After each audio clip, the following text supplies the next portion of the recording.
네, 월요일장 마켓세븐 이분과 함께합니다. IBK 투자증권 강남센터 김용빈 선임주임 모실게요. 어서 오세요. 안녕하세요. 네, 안녕하십니까. 네, 첫 번째 키워드부터 바로 오픈해 보겠습니다. 첫 번째 키워드 보여주시죠. 네, 못 만나는지 안 만나는지 정말 궁금한 대목인데요. 국내 휘발유와 경유 가격이 6주 연속으로 올라가면서 매일 최고가를 가로치우고 있습니다. 지난달부터 유류세 인하율이 기존 20%에서 30%로 늘어났음에도 다시 상승하고 있고 또 금리 인상보다 유가 안정이 더 중요하다라는데 국내 유가 흐름에 대해서 어떻게 보시는지 설명 부탁드립니다. 일단 최근 흐름에 대해서 먼저 말씀을 드려야 될 것 같습니다. 일단 특히 최근 같은 경우에 유가가 문제가 되는 이유는 특히 고물가에서 지금 미국 CPI에서 가장 많은 상승폭을 보였던 것이 이제 유가 부분이기 때문에 이제 집중적으로 보고 있는 거고요. 특히 최근에는 유가 흐름 같은 경우에는 코로나 팬데믹 이후 회복세에 들어서게 되면서 이 수요단이 많이 올라오게 되면서 이 부분이 좀 상방을 좀 많이 높였다라고 할 수 있겠고요.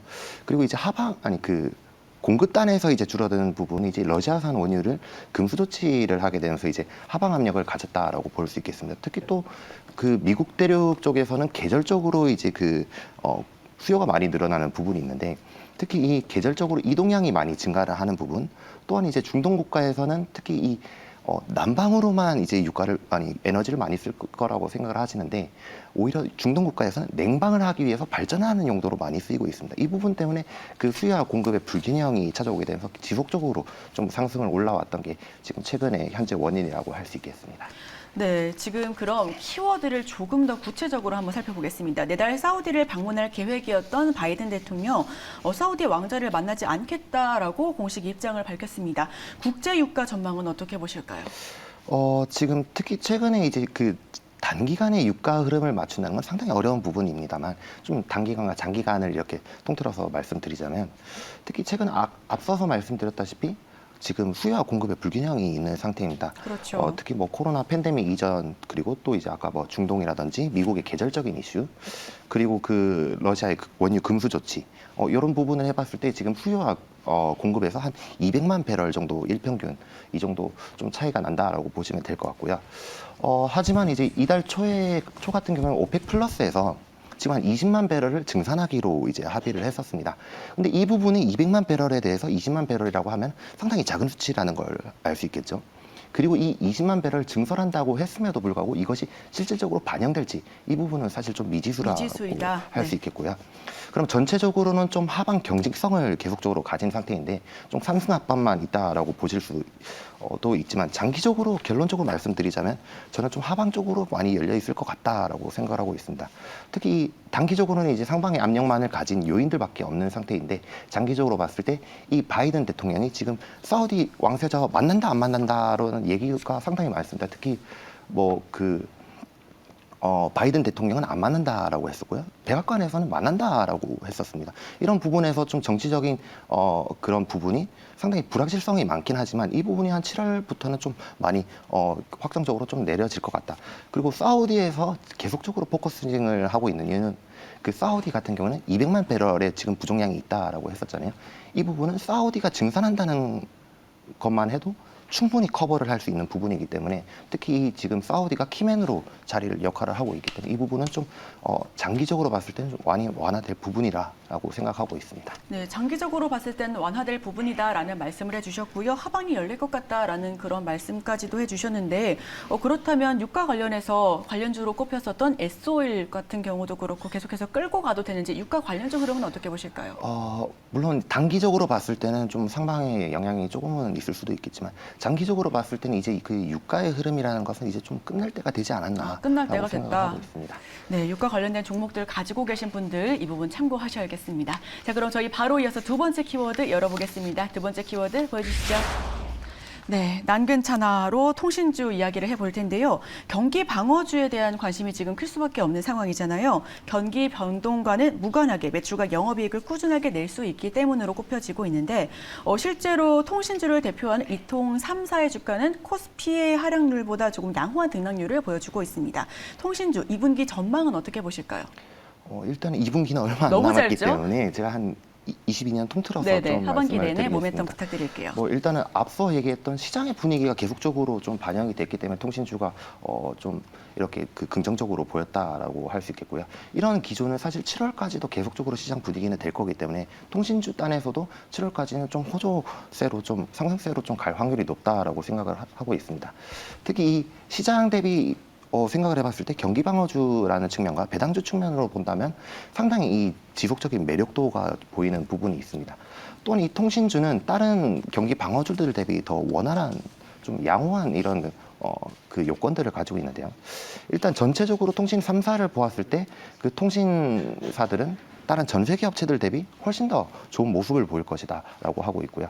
특히 2022년에는 지금 5G에 대한 투자를 계속적으로 이제 지난번부터 늘려왔었지만 2022년부터는 좀 5G에 대한 국내 투자가 계속적으로 이제 좀 막혀 있다라고 보신다면 이 통신사 입장에서 봤을 때 비용을 절감할 수 있는 부분으로 보시면 되겠고요.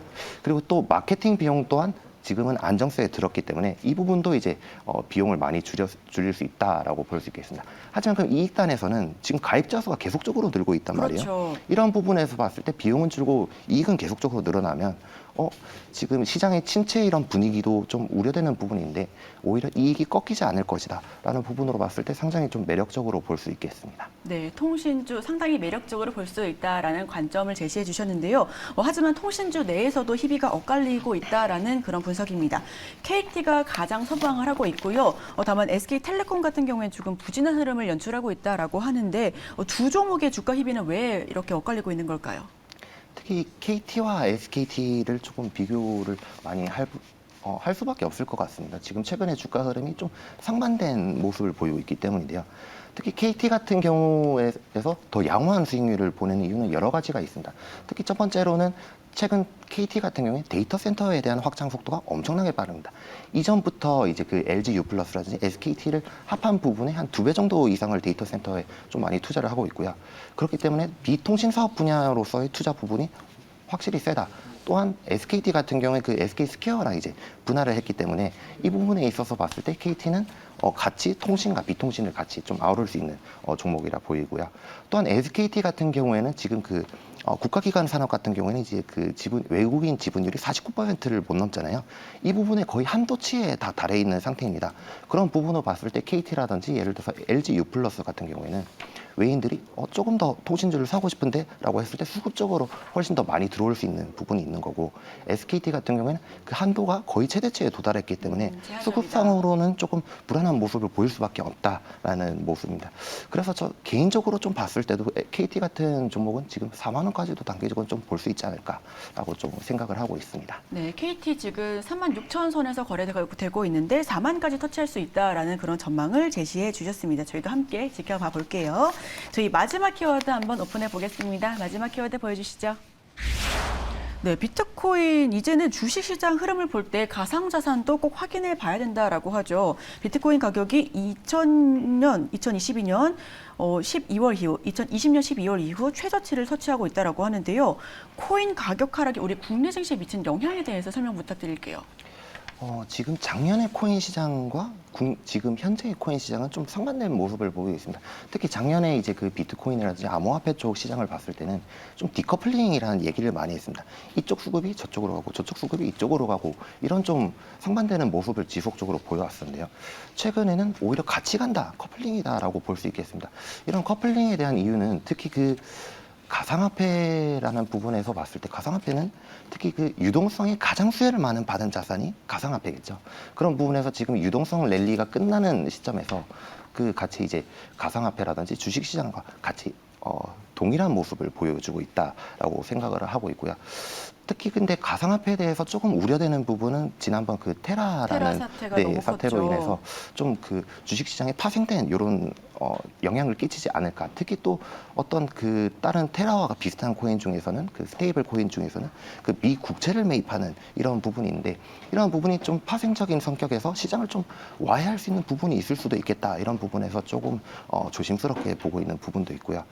특히 그리고 국내 전체 시장적인 부분 말고 일종 섹터별로 가게 된다면 그 특히 가상화폐의 가격에 대한 영향을 많이 받는 부분은 당연히 그 게임주라고 생각합니다. 네네. 대부분의 그 업체들이 그 메타버스라는 뭐 플랫폼으로. 플랫폼이라든지 아니면 또 뭐 플레이 투 언이라는 그런 생태계를 만들게 되면서 다 모든 웬만한 게임사들이 거기다 뛰어들게 되었는데 이런 부분이 그 가상화폐의 하락이 결국에는 그 메타버스라든지 플레이 투 언이라는 그런 게임들이 지속적으로 흥행할 수 있는지 이런 부분에 대해서 의문을 일으켜 오는 거기 때문에 이런 부분에서는 좀 게임 섹터가 앞으로도 조금 부진할 확률이 좀 크다라고 생각을 하고 있습니다. 네, 얼마 전까지만 해도 사실상 게임주는 뭐 그 이후에 뭐 하반기에 대한 기대감이 굉장히 큰 섹터 가운데 하나였는데요. 또 신작에 대한 기대감도 있었고 중국 판호 공급에 대한 그런 열린 기대감까지 함께 보여줬었는데 가상화폐 때문에 같이 내려간다라는 점이 조금 유의할 필요가 있어 보입니다. 자, 그런데 유럽 중앙은행이 디지털 화폐를 발행한다라는 소식에 화폐 관련주는 오히려 상승세를 보여줬습니다. 디지털 자산 관련주 흐름이나 관련주 투자에 대해서는 어떻게 보실까요? 뭐 지금 유럽뿐만 아니라 뭐 미국이라든지 중국이라든지 그리고 국내에서도 이 CBDC에 대한 열풍은 계속적으로 있어 왔고 이슈가 계속적으로 점화돼 왔던 분위기라고 생각을 합니다.